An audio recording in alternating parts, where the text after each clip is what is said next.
Hello everyone, আশা করছি আপনারা সবাই যে যেখানে আছেন ভালো আছেন এবং সুস্থ আছেন। আমিও ভালো আছি। আজকে আরেকটা নতুন ব্লগ নিয়ে আমি আপনাদের কাছে উপস্থিত হলাম। আশা করছি আপনাদের ভালো লাগবে। সকালে ঘুম থেকে উঠে ব্রাশ করে নিয়েছিলাম, তারপর ঘরের ভেতরের বারান্দা মেজে ঝাড় দিয়ে নিয়েছিলাম। ঝাড় দেওয়ার পর এখন আমি উঠোনটাতে চলে এসেছি ঝাড় দেওয়ার জন্য। এখন উঠোনটা আমি ঝাড় দিয়ে নিচ্ছি।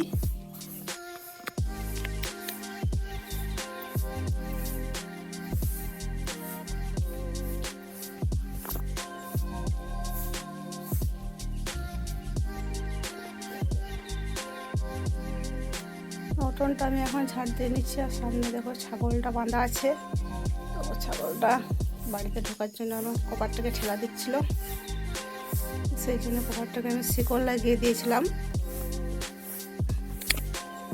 উঠোনের সামনের দিকটা ঝাড় দিয়ে দিচ্ছি। তো দেখুন, সকালে হাঁসগুলোকে যখন ছাড়লাম তো ওদেরকে ধান দিয়েছিলাম খেতে, তো ধানগুলো শেষ অবধি খায়নি শেষ করে, তো ওগুলোকে ঝেঁটিয়ে আমি আবার জড়ো করে রাখলাম। ওগুলো রেখে দেবো, ওরা বিকালে আবার পুকুর থেকে চড়ে আসবে। এখন পুকুরে চলে গেছে, পুকুর থেকে আবার বিকালে আসবে। বিকালে যখন আবার আসবে তখন আবার ওই ধানগুলো ওরা খাবে। সেই জন্য ওগুলোকে আমি জড়ো করে আবার রেখে দিলাম। ওরা আমি ঝাড় দিয়ে নিচ্ছি। কত পাতা পড়েছে আমাদের বাড়িতে, চারিদিকে গাছপালা, সেই জন্য পাতা সারাদিন ধরে পাতা ঝরতেই থাকে। এখানে একটা আকন্দ গাছ আছে, সেই আকন্দ গাছের পাতাগুলোই এখানে ঝরে ঝরে পড়েছে। সামনের দিকটা ছাড় দিয়ে নেওয়ার পর এখন আমি পেছনের পোর্শনটা ছাড় দিয়ে নিচ্ছি। সাইডে গোয়াল লেগে গেছে আমাদের, ছাগলটা বাঁধা আছে। আমার আম গাছগুলো কি সুন্দর লাগছে। আম গাছগুলো 12 মাসে আম গাছটাতে কুচি কুচি পাতা বেরিয়েছে, তো খুব সুন্দর লাগছে দেখতে। এদিকে এই সাইডটাও আমি ছাদ দিয়ে পরিষ্কার করে দিচ্ছি। পরিষ্কার পরিচ্ছন্ন না থাকলে ভালো লাগে না। মেয়েদের তো সকাল থেকে উঠে ওইটাই কাজ, সব পরিষ্কার পরিচ্ছন্ন করা, ঝাড় দেওয়া, ঘর পরিষ্কার করা। উঠোনটা অনেকটাই বড়, ঝাড় দিতে অনেকটাই সময় নেয়। দেখো, এখন আমার ঝাড় দেওয়া হয়ে গেল। ঝাড় দেওয়া হয়ে গেলে আমি এখানে চলে এসেছিলাম চা করতে, তো চা করে নিয়েছি। তো আজকে তো বাবাকে ডাক্তার দেখাতে নিয়ে গেছিলো ওর বাবা, সেই জন্য ওরা ছিল না। আমি চা করলাম তখন, আমি এবং আমার ছেলেটা ছিলাম, তো দুজনের জন্যই চা করে নিয়েছিলাম।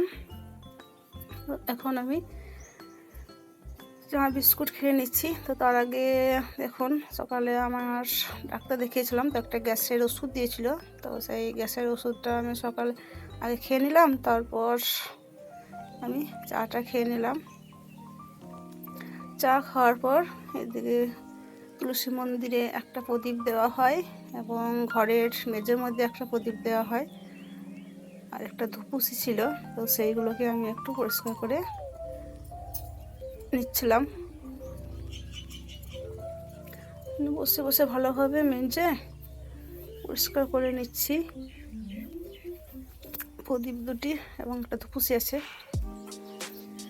এবং প্রদীপগুলো পরিষ্কার করে বাড়িতে রেখে দিলাম। রাখার পর আমি মেঝেটা প্রথমে মুছে নিয়েছিলাম। দেখুন, একটা বালতি করে জল নিয়ে চলে এসেছিলাম, তো ওই জলের মধ্যে একটা ন্যাকড়া চুপিয়ে চুপিয়ে মেঝেটা মুছে নিয়েছিলাম। এখন আমি বারান্দাটা মুছে নিচ্ছি।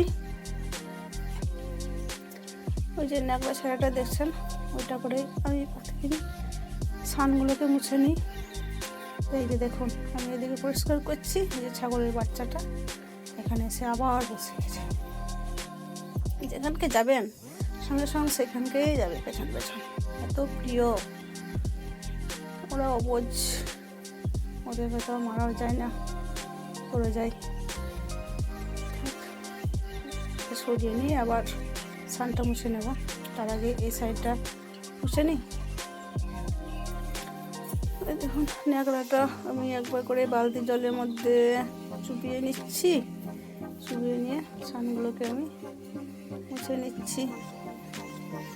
আমার যখন একটু সানের মধ্যে নোংরা লাগছিল তখন আবার বালতির জলের মধ্যে ন্যাকড়াটাকে চুপিয়ে নিচ্ছিলাম, এইভাবে সান মুছছিলাম। বেরান্ডা আমাদের বাড়ির, তো বেরান্ডাটা এখন আমি মুছছি, তার আগে আমি মেঝেটা মুছে নিয়েছিলাম। আবার ন্যাকড়াটাকে জলের মধ্যে চুপিয়ে নিয়ে আবার সানটা মুছছি।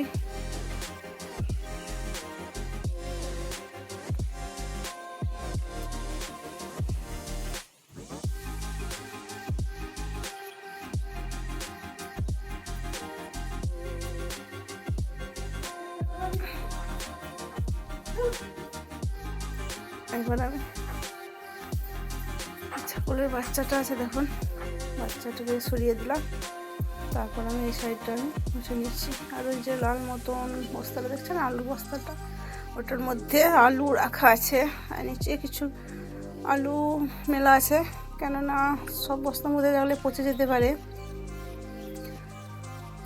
এখন সানটা আমার মোছা হয়ে গেল, তো ক্যামেরাটা অফ করার জন্য ওইদিকে গিয়েছিলাম। তারপর আবার বাইরে বেরিয়ে বাইরের পোর্শনটা মুছে নিচ্ছি।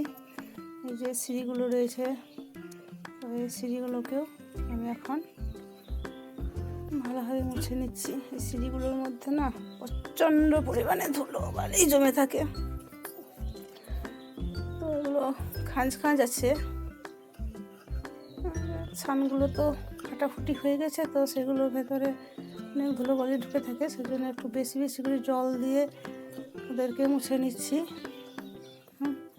জলটা একদম স্যাপ যেন হয় সেরকমভাবে দিয়ে সিঁড়িগুলোকে মুছে নিচ্ছি। এই সাইডটা মুছলাম, এবার এই সাইডটা জল দিয়ে দিয়ে মুছে নিচ্ছি। বেশি করে জল না দিলে না এখানে প্রচণ্ড খাঁজগুলোর মধ্যে যে বালি ধুলো বালিগুলো থাকে সেগুলো যেতে চায় না, তো এইভাবেই আমি মুছে নিলাম। দেখুন এটা বালতিটা আমি নিয়ে চলে যাবো, কিন্তু একটু পরে এসে আবার সামনে পোর্শনটা ভালো জল নিয়ে এসে ধুয়ে নেব। তো এখন আমি আসছি সামনে পোর্শনটা, তারপর আমি একটু জল দিয়ে ধুয়ে দিয়েছিলাম, ধুয়ে নিয়ে এসে মুড়ি খাবার করার জন্য কড়াইতে তেল দিলাম। তেল দেওয়ার পর আমি আলুগুলো তার আগে কেটে রেখেছিলাম ভাজার জন্য, তো সে আলুগুলো দিয়ে নিচ্ছি আলু ভাজার জন্য, না মুড়ি খেতে হবে। এখন মুড়ি খাওয়ার জন্য এখন আমি আলুগুলোকে ভেজে নিচ্ছি। আলুগুলো দুবার উল্টো পাল্টা করলাম, হালকা একটু কষিয়ে নিয়ে নুন হলুদ দিয়ে দিলাম, তারপর এবার নুন দিয়ে দেবো।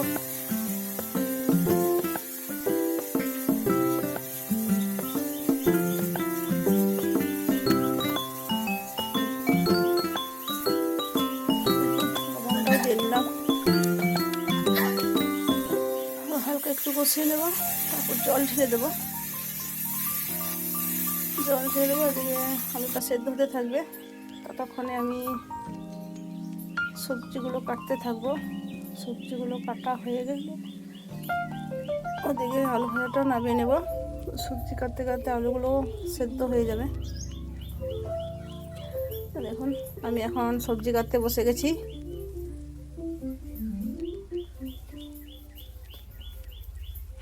বাড়ির মধ্যে যা যা সবজি ছিল সেইগুলোকে কেটে নিচ্ছি।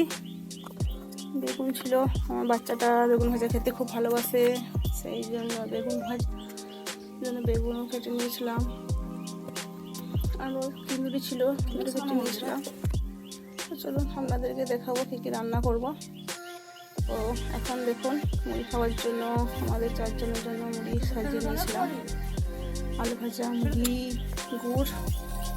তো মুড়ি সাজানোর পর আমরা সবাই একসাথে মুড়ি খেয়ে নিয়েছিলাম।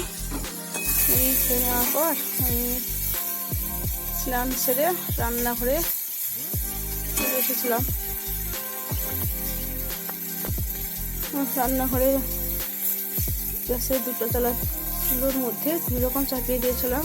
বড় চুলোর মধ্যে ভাতটা চাপিয়ে দিয়েছিলাম, আর এদিকে ছোটো চুলোর মধ্যে বেগুনগুলোকে ভাজতে লেগেছিলাম।